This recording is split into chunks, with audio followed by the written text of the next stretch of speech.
하나님을 기다리는 자는 복이 있도다.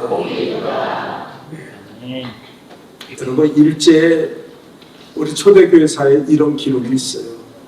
저 평안북도의 어느 교회에 있었던 일인데, 전도사님이 교회를 개척해서 잘 교회를 이렇게 인도하고 있었습니다. 교회와 사택이 붙어 있고 그 당시에는 땅이 있으니까 교회를 제법 잘 지었어요. 근데 그만 사모님이 장티푸스에 걸린 거예요. 지금이야 별로 그런 병이 아니지만 그 당시에는 장티푸스에 걸리면 전염병이라 그 집을 온전히 태워버리고 이 전염병이 사람들에게 전염되지 못하도록 격리시켰어요. 그래서 일제에 순사가 나타나서 당신 아내가 장티푸스에 걸렸다는 소문이 있는데 당신 아내를 격리시키고 당신 가족을 격리시키고 만약에 3일 뒤에 내가 와서 당신 아내가 여전히 아프면 이게 전염병이기 때문에 이 사택뿐 아니라 사택과 붙어있는 교회도 불살라 버리겠다. 그러니까 이 전도사님이 눈앞이 캄캄한 거예요. 하나님 앞에 간절히 기도했습니다. 하나님 도와달라고. 그리고 나서 그가 외쳤어요. 순사에게. 우리 마누라는 3일 뒤에 깨끗이 나을 것입니다. 그러니까 3일 뒤에 오셔서 우리 마누라가 나면 우리 집도 교회도 절대 손대면 안 된다고. 그때 순사가 비웃듯이 쳐다보며 그래? 그러면 내가 여기 불사르지 않겠지. 그리고 돌아갔어요. 그리고 하나님 앞에 간절히 나가서 기도합니다. 하나님, 제가 선포에 싸우니 거짓말쟁이 되지 않도록 도와주세요. 하나님, 장티푸스 때문에 예배당이 불살르고 사택이 불살르면 어떡합니까? 하나님, 우리를 도와주옵소서. 그렇게 간절히 하나님 앞에 기도하고 기다렸어요. 분명히 하나님은 역사하실 것이다. 분명히 하나님은 도와주실 것이다.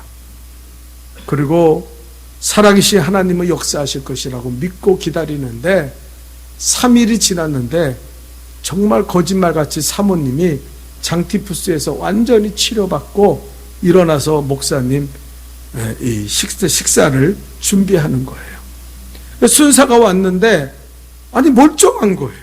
열도 안 나고. 그래서 아무 말도 못해. 그러니까 보십시오. 오래 마누라 낫죠? 돌아가세요. 그렇게 됐다는 거예요. 여러분, 성경은 우리에게 뭐라 그래요? 믿음이 없이는 하나님을 기쁘시게 못한다 그랬어요. 여러분이 오늘 예배드린데도 믿음으로 예배드릴 수 있기를 주님의 이름으로 축원합니다.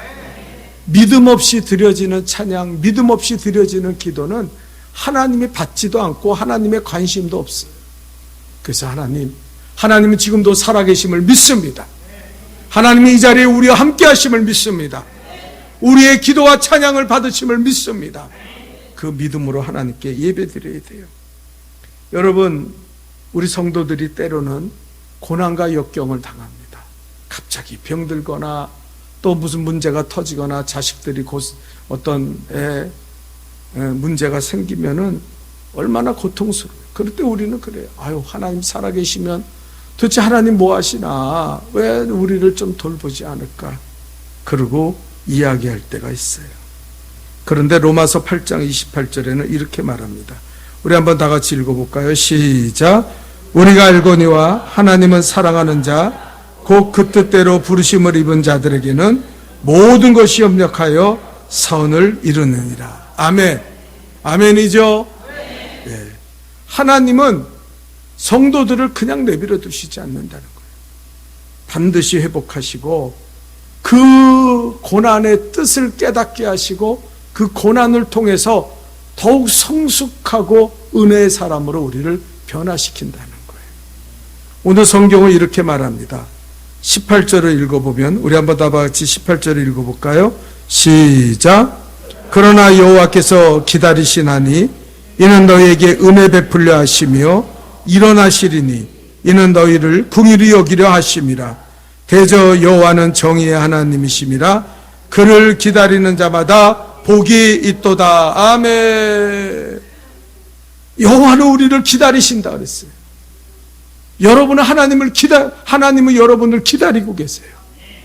뭐 하려고요? 은혜 베푸시려고 기다리고 계시고, 우리가 잘 되기를 기다리고 계시고, 우리에게 복을 주시려고 기다리고 계시다는 거예요. 그러면서 또한 뭐라고 그러니까, 여호와는 정의의 하나님이니 그를 기다리는 자도 복이 있도다. 그를 기다리는 자도 복이 있도다. 그렇게 말해요. 여러분, 하나님은 때로 고통과 역경과 환난을 당할 때도 하나님은 우리를 기다리시고, 또 우리도 하나님을 기다릴 때 복이 임한다는 거예요. 여러분, 오늘 성경에는 어떻게 기다리라고 말씀하고 있습니까? 몇 가지 이야기를 이 성경에는 우리에게 가르쳐주고 있어요. 아주 간단한 이야기예요. 19절 읽어봅시다. 시작. 시온에 거주하며 예루살렘에 거주하는 백성아, 너희는 다시 통곡하지 아니할 것이라.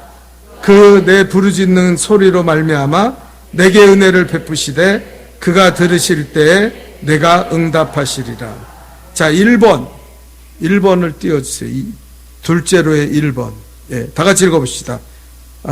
1번 다 같이 시작. 우리가 부르짖는 기도를 통해. 자, 하나님이 우리를 기다리셔요. 언제까지 기다리신지 아세요? 우리가 역경과 고난과 그 환난의 떡, 고난의 물을 마실 때 하나님 우리가 부르짖어 기도할 때까지 기다리신다는 거예요. 그리고 우리도 어떻게 기다려야 돼요? 부르짖고 기도하며 하나님의 거룩한 임재를 생각하며 우리는 기도하며 기다려야 된다는 거예요. 여러분, 부르짖어 기도한다는 건 두 가지 의미가 있어요. 한 가지는 내가 간절하다는 거예요. 하나님은요, 간절한 마음을 가지고 하나님을 찾지 않으면 만나주시지 않습니다. 오늘 이 예배를 통해서도 그냥 못 만나왔다 가지 말고, 하나님, 나는 주님 만나기를 간절히 소원합니다. 나는 주님의 말씀을 듣기를 간절히 소원합니다. 그러면 여러분의 삶에 하나님이 임재하셔요. 그리고 여러분을 치유하시고 회복하시고 여러분의 어려운 문제들을 주님은 잘 해결해 주시는 줄 믿습니다. 그래서 우리는 부르짖어 기도하며, 여기 그랬잖아요. 본문의 19절에 부르짖는 소리로 말미암아 은혜를 베푸시니. 여러분, 제가 그렇게 우리가 몇 주간 동안 살펴본 게 뭡니까? 이렇게 기도하라. 먼저 그의 나라와 의를 구하며 기도하라. 기도에 대해 말씀드렸잖아요. 여러분, 신앙은요, 기도를 떠나서는 아무것도 생각할 수가 없어요. 기도하지 않고는 신앙이 신앙될 수가 없어요. 여러분, 저는 성도들이 너무 안타까운 게, 기도하지 않는 성도들은 도대체 어떻게 이 세상을 이기고, 어떻게 이 고난을 이기고, 어떻게 이 역경을 헤쳐나가며 하나님의 은혜 속에 살아갈까 너무 걱정스러워요. 결국은 세상에 묻히고 세상에 끌려가고 마귀의 밥이 되지 않을까 너무 두려워하며 새벽마다 여러분의 이름을 불러가며 기도하고 있습니다. 여러분, 오늘 성경이 말하고 있어요. 다시 통곡하지 않을 것이다. 내가 너에게 은혜를 베풀 것이다. 너희의 부르짖는 소리가 들려질 때, 그때까지 나는 너희를 기다리고 있을 거고 너희도 나를 기다려야 할 것이다. 이게 기다림의 신앙이에요. 그리고 우리가 기도한다는 것은요, 두 번째, 내가 아직도 하나님을 신뢰하고 있다는 거예요. 아멘? 내가 아직도 하나님을 신뢰하고 있다는 거예요. 기다린다는 말은. 예? 여러분, 하나님을 신뢰하지 않는 사람은요, 하나님 앞에 기도하지 않습니다. 여러분이, 제가 말씀드렸죠. 난 바빠서 기도 못하고요. 나는 할 일 많아서, 나 공부해야 되고, 나 직장 다녀야 되고, 나는 너무 피곤하고, 나는 약해서 기도면, 그거 다 거짓말. 절대 그런 거짓말 시키지 마요. 기도하지 않는 그 과거에는요, 그것보다 더 바쁘고 더 힘들고 더 고통스러워도 성도들은 나와서 하나님 앞에 기도했어요. 기도하지 않는 이유는 하나님을 신뢰하지 않기 때문에. 하나님이 내 기도 들어주실 거야. 하나님이 이 고난에서 나를 건져주실 거야. 하나님이 이 역경에서 나를 살려주실 거야 하는 그 마음이 없다는 거예요. 그 믿음이 없기 때문에, 하나님을 신뢰하지 않기 때문에 우리 하나님 앞에 기도하죠. 만약에 하나님의 살아계심을 믿는다면 우리가 왜 기도해요? 아침에 일어나면 기도하겠죠. 하나님, 오늘도 나를 도우시고 오늘도 나를 인도하시고 오늘도 나를 승리하고 죄에 빠지지 않도록 나를 붙잡아 주옵소서. 여러분, 이 세상은요 지금 마귀가 판을 치는 세상입니다. 여러분, 지금 동성애, 성소수자 사별 금지법 그거 만들려고 세상에 난리치고 국회의원들이요 소리를 질러대고 막 인권위원장 몰아치고 이거를 말이야, 이게 마치 동성애가 인권의 전부인지 알아요. 예? 여러분, 목사들이 여기에 동조합니다. 이번 로잔대회라는 데서요 내가 이름만 대면 요 가까운 교회 목사가 준비위원장에 대회장을 했는데 거기서 무슨 선언을 했는지 아세요? 동성애에 끌리는 것은 죄가 아니다. 동성애에 끌리는 건 죄가 아니다. 동성애를 통해 성관계를 가지면 그건 죄지만 그러나 동성애에 끌리는 건 죄가 아니다. 거기서요 그렇게 선언을 했어요. 여러분, 그 사람들, 그 목사들 존경받는 사람들이죠. 여러분의 이름만 들어도 다 아는 그런 사람들이죠. 예? 그런데 그 사람들이 모여서 종교 대통합을 얘기해요. 예수 믿는다고 구원받는 거 아니야. 불교도 천주교도 이슬람교도 다 통합해야 돼. 그 로잔대에서 성명서에 나온 거예요. 여러분, 이렇게 타락한 시대를 우리는 살아가고 있어요. 그들이 지적인 목사고 그들이 대형교회 목사라고 우리는 이야기하고 있어요. 신앙의 그 본질을 붙잡고 말씀을 붙잡는 사람들이 없는 시대에 우린 살아가고 있어요. 여러분, 그걸 인격이라고 이야기합니다. 인격적으로 목회해야지. 여러분, 우리가 인격적으로 목회합니까? 말씀으로 목회해야죠. 우리가 인격적으로 살아갑니까? 하나님의 말씀으로 살아야죠. 안 그래요? 네? 그런데 그런 사람들이 넘쳐나는 세상이. 여러분, 무엇 갖고 신앙 지킬 겁니까? 무엇 갖고 이 고난과 역경을 헤쳐나갈 겁니까? 우리는 부르짖는 기도가 없이는 감당할 수가 없다는 거예요. 기도한다는 것은 하나님을 신뢰한다는 거예요. 우리가 기도하지 않는다는 것은 더 이상 하나님의 하나님 되심을 인정하지 않고 신뢰하지 않을 수 있는 거예요. 그래서 에레미야 29장 12절 13절에 이렇게 말씀하십니다.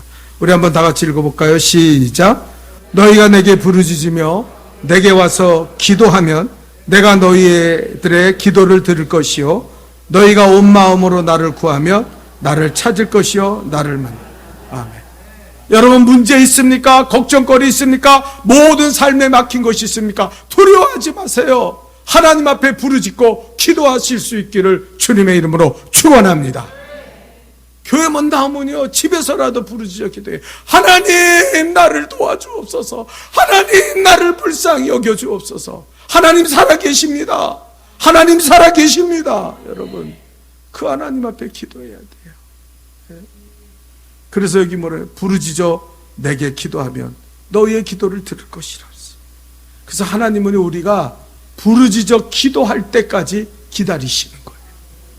기다리시는 거예요, 하나님. 네. 두 번째는요, 우리 한번 다 같이 읽어봅시다. 시작. 하나님은 말씀이 들려지기를 기다려. 아까 읽었던 20절, 21절 다시 한번 읽어볼까요? 시작. 주께서 너희에게 환난의 떡과 고상의 물을 주시나 내 스승은 다시 숨겨지지 아니하시리니 내 눈이 내 스승을 볼 것이며 너희가 오른쪽으로 치우치든지 왼쪽으로 치우치든지 내 뒤에서 말소리가 내 귀에 들려 이르기를 이것이 바른 길이니 너희는 이리 가라 할 것이며. 여러분, 여기 뭐라 그럽니까? 환난의 떡을 준다, 고생의 물이 너희에게 있을 때 뭐라 그랬어요? 너희에게 스승이 있다. 그분이 누구예요? 우리 주 예수 그리스도인 줄 믿습니다. 그 스승은 우리에게 이렇게 말한다 그랬어요. 오른쪽으로 치우든지 왼쪽으로 치우치든지 우리에게 뒤에서 말하시는데 이것이 바른 길이다. 이 길을 걸어가라. 이 길이 바른 길이다. 예수는 길이요 진리요 생명이 되시는 줄 믿습니다. 네? 말씀이 들려지기를 하나님은 기다리시는 거예요. 여러분, 우리가 정말 신앙의 사람, 축복의 사람, 능력의 사람, 하나님의 놀라운 은혜를 경험하는 사람이 되는 순간이 언제인지 아세요? 하나님의 말씀이 내 귀에 들려지고 내 마음에 새겨질 때. 교회를 20년, 30년 다녀도 하나님의 말씀이 들려지지 않는 사람은요, 예수 그리스도가 없는 거예요. 왜? 요한복음에는 하나님의 말씀은 예수 그리스도라고 그랬어요. 예수 그리스도가 없는 거예요. 교회 거저 다니는 거예요. 정말 하나님의 말씀이 들려져야 돼요. 그 말씀이 들려질 때 환난의 떡이 지나가고 고생의 물이 끝나고 하나님이 주시는 위로와 평안과 은혜가 우리에게 풍성하게 임하게 될 줄 믿습니다. 여러분, 성경은 우리에게 뭐라고 하세요? 너희의 문제가 문제 아니야?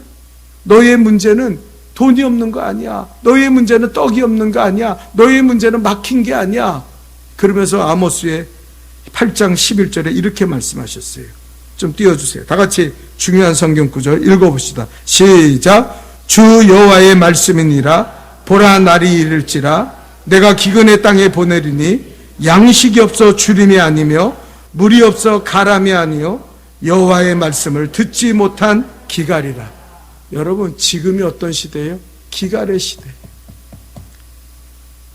인터넷만 틀면은 유튜브에 하나님 세계 어느 목사의 설교도 다 들을 수 있는 시대. 방송에서도 설교를 24시간 해야 됩니다. 말씀의 홍수 속에 살고 있지만 성도들은 하나님의 말씀을 듣지 않아요. 들을 마음이 없어요. 들을 겸손이 없어요. 세상에 나가서 헛된 빌라델피아 교회처럼 세상의 초등학문 가르침에 빠져 살면서 하나님의 말씀을 무시하고 살아요. 제가 123 기도 운동을 하면서 여러분한테 간곡하게, 여러분 제발 하나님의 말씀을 붙잡고 기도하세요. 그게 123 기도 운동입니다. 하나님의 말씀을 붙잡고 매일 하루에 2번씩 기도합시다. 안 되면 한 번이라도 기도해요. 근데 성도들은요, 귀뚱에 듣지 않아요. 말씀 없는 인생은요, 예수 없는 인생이고 하나님은 더 이상 그들을 간섭하지 않는다는 거예요. 성경에 보니까 너희의 문제는 양식의 주림도 아니고 물에 없어 가람도 아니요 여호와의 말씀을 듣지 못하는 그 기갈이다. 얼마나 명료하고 분명하게 하나님이 우리에게 말씀하십니다. 우리의 불행이 어디에서 시작된지. 여러분, 자식이 안 돼서 걱정스러워요? 그 자식이 막혀 있습니까? 당신이 말씀을 안 들어서 그래요. 당신이 더 이상 말씀에 겸손하게 그 말씀에 아멘하지 않아서 그래요. 그 말씀이 들려지지 않는 삶을 살아서 그래요. 그냥 몸만 왔다가는 예배를 드리는 거예요. 졸다가 가고 딴 생각하고 가고 그냥 교만한 마음으로 그 경청하지 않고 그 말씀을 무시하고 살고. 그러니까요, 더 이상 하나님이 나를 기다리시지도 않고 나에게 역사하시지도 않는다는 거예요. 그래서 우리는 내 문제는 줄이기 때문에, 내 문제는 목마르기 때문에, 아니요, 말씀의 기갈 때문에 나의 모든 문제가 시작됐다는 거예요. 이거를 깨달을 수 있기를 축원합니다. 오늘 성경에서 하나님 우리를 기다리시고 우리도 기다려야 되는 것은 하나님의 말씀이 들려질 때까지 하나님은 기다리시고 우리도 하나님의 말씀이 들려질 때를 기다려야 돼요. 그게 믿음이에요. 그게 신앙이에요. 여러분, 말씀을 들을 수 있기를 주님의 이름으로 축원합니다. 세 번째입니다. 다 같이 읽어봅시다. 시작. 말씀이 들려질 때 회개하는 역사. 자, 22절에 뭐라 그랬습니까? 다 같이 읽어봅시다. 시작.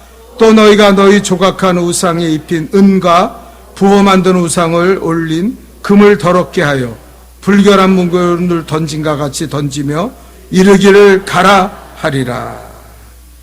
여러분, 회개는요, 말씀이 들려질 때 일어나는 거예요. 여러분, 예배 거저 왔다 거저 가죠. 어떤 사람은요, 그 얼굴의 모습 속에, 그 예배드린 태도 속에 이미 하나님의 말씀을 들을 귀가 없는 사람들이 있어요. 여러분, 제가 모를 것 같죠? 딱 보면 알아요. 아, 저 사람은 하나님의 말씀을 들을 귀가 없구나, 마음이 없구나.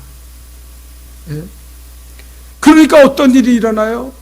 내가 가지고 있는 잘못된 삶을 청산하고 바꾸려는 마음이 절대 없다는 거예요. 여기 이스라엘 백성들이요, 조각한 우상에 은을 붓고 금으로 우상을 만들어서 그것을 집에다 장식해 놓고 섬기며 그러고 살아갑니다. 근데 그 사람들의 특징은요, 그게 우상인지 죄인지 구분을 못하는 거예요. 왜요? 깨달을 능력이 없는 거예요. 여러분, 교회 다니면서 회개할 능력이 없는 사람처럼 불쌍한 사람들이 없어요. 예수님은 회개하라, 천국이 가까웠느냐 그랬잖아요. 근데 전혀 회개할 마음이 없어요. 교회를 그렇게 오래 다녔어도 전혀 자기의 생활을 믿음으로 변화시킬 마음이 없는 사람들은 정말 불쌍한 사람. 네? 얼마나 불쌍한지 몰라요. 그냥 그렇고 사는 거예요. 종교도 하나의 습관이야. 종교도 하나의 형식이야. 그렇게 예수 믿으면 천국 못 가요. 그렇게 예수 믿으면 하나님의 살아계심을 경험하지 못해요. 내 삶의 기쁨과 풍성함을 누리지 못한다는 거예요. 말씀이 나를 변화시킵니다. 그래서 우리 말씀을 들으려고 귀를 쫑긋 세우고 하나님 말씀이 겸손한 심령 안에서 들려지게 도와주옵소서. 그때 내 삶이 바뀌는 거예요. 마지막 네 번째입니다. 다 같이 읽어봅시다. 시작. 부르짖는 기도와 말씀으로. 자, 우리가 하나님을 기다리고 하나님이 우리 기다리는데 언제 기다리세요? 우리가 부르짖어 기도할 때까지 하나님 기다리세요. 여러분, 부르짖는 기도 없이 하나님이 내게 임재하시고 역사하시고 주관하실 거라고 생각하지 마세요. 하나님 분명히 말씀하셨어요. 부르짖는 소리를 듣고 내가 회복하고 은혜를 주신다. 말씀이 들려질 때까지 하나님 우리를 기다리셔요. 우리도 그때까지 기다려야 돼요. 그렇게 하나님의 부르짖는 기도와 말씀으로 우리가 하나님 앞에 기다리시는 하나님의 임재를 경험하면 그 다음부터 우리의 삶이 회복되기 시작합니다. 여러분 삶에 어려움이 있죠. 고통이 있죠. 감당하지 못할 문제가 있죠. 하나님 해결해 주십니다. 하나님은 능력이 있어요. 전능하신 하나님이에요. 위대하신 하나님이에요. 그 하나님. 23절에 우리가 봉독하지 않았지만 23절에 이렇게 말해요. 다 같이 읽어봅시다. 시작. 내가 땅에 부린 종자와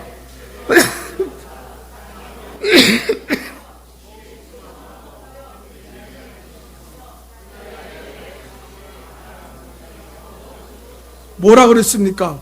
너희가 하나님이 기다리신데 부르짖는 기도가 이루어지기 시작하고 말씀이 들려지기 시작하면은 내가 너희에게 피를 줄 것이며 먹을 것을 내며 곡식이 풍성해지고 기름진 삶을 허락하여 줄 것이다. 너희의 양떼들이 광활한 대지에서 먹을 것이 풍성하여 먹고 마시고 즐길 것이다. 분명하게 하나님은 말씀하셨어요. 이게 하나님의 약속이에요. 우리는 풍성하게 해달라고 기도하죠. 근데 당신은 부르짖어 기도 안 해. 그런데 당신은 말씀을 붙잡고 살아가지 않아. 그러니까 하나님이 주시는, 하나님은 그때까지, 그것이 우리에게 이루어질 때까지 기다리고 또 기다린다는 거예요. 이것을 해결해야 된다는 거예요. 26절에는 더 놀라운 말씀이 있어요. 다 같이 읽어볼까요? 시작. 여호와께서 자기 백성의 상처를 싸매시며 그들의 맞은 자리를 고치시는 날에는 달빛은 햇빛 같겠고 햇빛은 7배가 되어 7날의 빛같이 같으리라. 너무 밝아져요. 왜 성도들이 어두워집니까? 왜 성도들이 인상 쓰고 살아요? 왜 성도들 마음에 평안이 없습니까? 이유는 딱 하나예요. 부르짖는 기도를 잃어버리고 말씀을 잃어버리니까 하나님의 임재를 경험하지 못하는 거예요. 여러분, 하나님의 임재가 이 자리에 여러분에게 임한다면 여러분의 상처는 치료받을 거예요. 사람에게 받은 상처, 없어서 받은 상처, 무시당해서 받은 상처, 또 내 뜻대로 되지 않아서 안달이 난 상처, 다 하나님이 치료하실 거예요. 우리의 몸과 영혼도 치료하실 거예요. 이 시간에 병든 사람 있습니까? 나사렛 예수 이름으로 치료받을 거예요. 부르짖어 기도하고 말씀이 들어가기 시작하면 그 사람은 치료받아요. 성경이 약속하는 거예요. 그런데 여기 본문에 뭐래요? 너희의 달빛은 햇빛 같겠고 햇빛은 7배의 그 밝은 빛으로 바뀌게 될 것이다. 기뻐하는 거예요. 감사하는 거예요. 날뛰는 거예요. 하나님, 나는 이 땅에 사는 게 너무너무 행복해요. 너무너무 기뻐요. 하나님이 나와 함께 하시니 두려움이 없습니다. 밝은 날을 보게 된다는 거예요. 사랑하는 성도 여러분, 하나님은 기다리고 계십니다. 당신을 기다리고 계세요. 조는 당신, 영혼이 죽어버린 당신, 그 고난의 물을 마시고 환난의 물을 마시면서 원망 불평하고 사는 당신을 하나님은 기다리고 계세요. 언제까지요? 부르짖어 기도할 때까지, 말씀이 들어갈 때까지 하나님은 기다리고 계세요. 하나님은 능히 해결하실 것이고, 하나님은 능히 축복을 주실 것이고, 상처를 싸맬 것이고, 밝은 빛을 우리에게 비춰주실 줄 믿습니다. 깨어 기도하고 말씀으로 충만할 수 있기를